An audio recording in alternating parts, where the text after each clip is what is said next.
hati kita, apa sih yang saya takutin?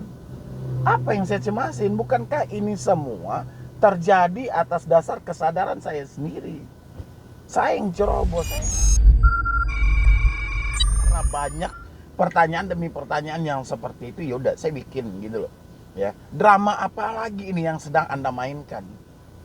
Ya, drama yang seperti apa sih yang sebenarnya Anda takutin gitu loh? Karena itu lahirnya dari pikiran Anda sendiri.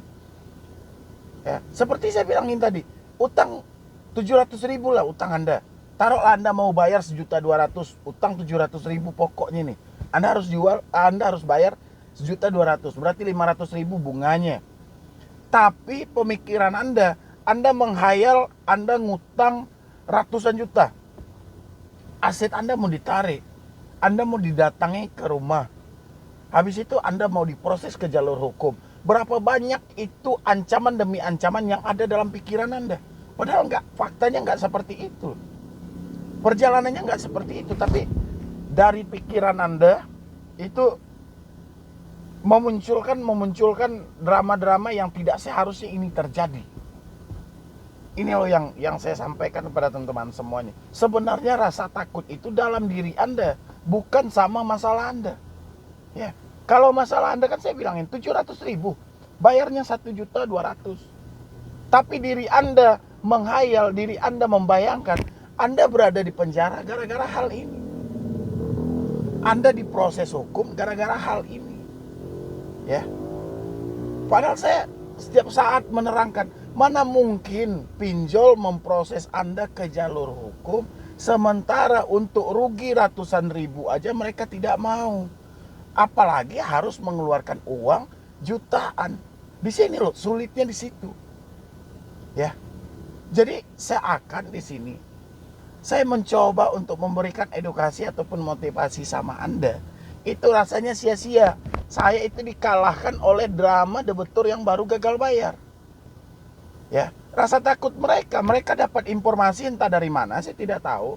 Mereka mungkin browsing di Google, mereka masuk klub ya, masuk grup gitu loh. Jadi mereka salah mereka saling mungkin sesama debetur salah asumsi, atau memang Anda masuk ke dalam grup orang yang tidak mengerti bagaimana sebenarnya mekanisme dari pinjol ini. Ya, akhirnya apa? Meluap. Dan meluap itu yang jadi impasnya apa? Ketika dia mengetahui solusi hutang dan dia hajar saya dengan drama yang telah dia dapatkan ini. Bang, kemarin juga ada. Katanya mereka utangnya 500.000 tapi DC-nya datang ke rumah. DC apa yang datang ke rumah gitu? Ya. Karena nggak jelas pertanyaan itu. Jadi saya beranggapan bukan dari masalahnya yang terberat, tapi pikiran inilah yang membawa Anda ke bawah tekanan yang sangat luar biasa. Ya. Jadi sebenarnya kalau teman-teman bisa memikirkan lebih maksimal lagi, seperti yang sudah sering saya bahas di video, Anda tidak akan diproses ke jalur hukum. Kenapa bang? Ya seperti saya sampaikan tadi, pinjol rugi 100.000 aja tidak mau. Bagaimana pinjol harus rugi jutaan gitu loh. Ya, jutaan dari mana bang? Untuk mendaftarkan diri Anda untuk diproses ke One Prestasi itu mendaftar dulu ke pengadilan. Ya, habis itu untuk meluruskan semua permasalahan itu, pinjol juga harus menyewa penasehat hukum atau lawyer. Emang berapa tarif lawyer saat ini? Ya, kita balik lagi ke belakangnya. Kita hutang 700.000, dibayar 1,2. Kita ada uang 1 juta aja untuk melunasi, tidak bisa. Ya, kurang 200.000 kok, mereka masih untung 300. Mereka tidak mau. Bagaimana mau memproses Anda dengan uang jutaan yang akan mereka keluarkan? Ya, gitu loh cara logikanya. Makanya saya sampaikan terus sama teman-teman semuanya, ini nggak mungkin, ini nggak akan mungkin terjadi. Banyak kok orang negosiasi. Ya, dia misalnya hutangnya 1 juta, bayar 1,3 misalnya. Saya sanggup bayar pokoknya aja, saya balikin ini 1 juta. Pinjol nggak mau. Gara-gara 300.000 pinjol nggak mau. Ya, jadi ada lucu loh ketika ada debetur yang menghayal mereka diproses ke jalur hukum oleh pinjol, ya, itu menjadi lucu. Habis itu lagi, apakah saya akan dikunjungi ke rumah, Bang, dengan jumlah hutang saya seperti ini? Ya, nggak akan mungkin. Kan saya bilangin, dikunjungi atau tidak, itu ini dipinjol legal ya, kita bahas ya, dikunjungi atau tidak, tergantung cara Anda berkomunikasi. Ya, meskipun rumah Anda bersebelahan dengan kantor pinjol, kalau cara Anda berkomunikasi dengan tepat dan benar, DC pun pikir-pikir dua kali untuk mengunjungi Anda. Ya. Dan kebanyakan kesalahan terjadi dari mana? Kesalahan terjadi ketika kita berkomunikasi dengan DC menunjukkan suatu kelemahan kita. Ya. Yang DC bisa menyimpulkan hal itu bahwa orang ini mampu untuk saya tekan. Makanya saya selalu bilang, ketika berkomunikasi dengan DC, jangan sampai kita mudah ditebak dan mudah dikuasai. Ya. Apa contohnya, Bang? Contoh, ketika kita berkomunikasi dengan DC, tanya dulu ini dari mana, siapa namanya. Ditambah lagi saat ini DC legal itu tidak mau menyebutkan nama aplikasinya. Tanya dulu titik terangnya. Kalau mereka tidak menyebutkan nama aplikasinya, utang ini privat loh, privasi banget. Jadi kayak mana kita berbicara dengan orang yang tidak ada sangkut pautnya dalam hal itu. Ya, jadi teman-teman semuanya ini perlu dipahami lagi. Jadi jangan sampai kita menyampaikan, iya misalnya ada DC yang nagih, kita mau jujur ini dengan keadaan, mohon maaf anak saya sedang sakit, ini segala macam, pokoknya dengan alasan Anda lah, memang itu faktanya. DC nggak akan terima, justru dengan hal itu DC lah mencaci maki Anda.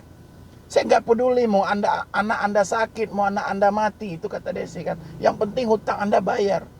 Dengan seperti itulah kita merendahkan diri kita sendiri. Tidak ada ketegasan, mendingan kita sampaikan aja, hari ini Anda menagih, saya nggak ada uang. Ya, saya masih sedang berusaha karena saya masih sadar akan hutang saya. Kalau Anda mau menunggu silakan, kalau tidak mau menunggu lanjutkan risikonya. Kan saya sering ajarin itu, ikutin hal itu. Jadi dari teman-teman semuanya, hutang 1 juta jangan kita jadikan rasa takut sampai 1 miliar. Ya, kendalikan pikiran kita. Tanya lagi ke hati kita, apa sih yang saya takutin? Apa yang saya cemasin? Bukankah ini semua terjadi atas dasar kesadaran saya sendiri? Saya yang ceroboh, saya yang ngambil. Apa yang harus saya takutin? Ya, kayak gitu aja. Ya di penjara silakan, di proses hukum silakan. Jujur aja dengan diri Anda, dengan seperti itu Anda bisa menjawab satu persatu rasa takut demi rasa takut yang ada dalam diri Anda. Tapi kalau Anda ikuti alur dari rasa takut yang ada dalam diri Anda, celaka hidup ini. Ya, makanya dari teman-teman semuanya, tolong berpikir lebih bijak lagi, lebih maksimal lagi. Jangan sampai merugikan diri Anda sendiri. Jangan sampai rasa takut yang sudah Anda tanam, habis itu drama-drama yang Anda bawakan dalam diri Anda membuat celaka untuk hidup Anda. Padahal fakta tidak menerangkan hal seperti itu. Ya, makanya saya bilangin, kalau ada uang bayarkan, kalau tidak ada uang ya udah persetan dengan semua ancaman. Ya, nggak penting juga. DC kalau berani datang, ya berkomunikasi dengan kita langsung.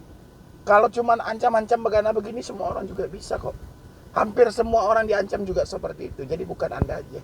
Ya, yang penting jangan baperan, jangan ikuti alur-alur cerita yang sesat dalam diri Anda. Jangan jalani lagi solusi-solusi dari grup-grup yang seharusnya grup itu tidak nyambung dengan konsep Anda. Lihat dulu kayak mana perjalanan orang ini yang mau Anda ikuti. Ya, bukan saya menyesatkan, tidak, cuman ikuti dulu, pahami dulu. Kita mau bergabung dalam satu komunitas itu, kan kita harus jelas dulu. Ini arahnya kemana? Visi misi mereka seperti apa sih? Baru kita bergabung. Tapi kalau Anda asal-asalan di dalam itu, Anda akan mendapatkan yang asal-asalan juga seperti saat ini. Ya. Jadi suara saya nggak tahan lagi nih ya. Jadi terima kasih banyak lah buat teman-teman semuanya yang sudah hadir, yang sudah mau mensupport. Jadi mohon maaf banget kalau ada salah penyampaian atau suara kurang enak banget. Yang penting mudah-mudahan dengan adanya video yang seperti ini, itu bisa menjawab semua pertanyaan demi pertanyaan dari teman-teman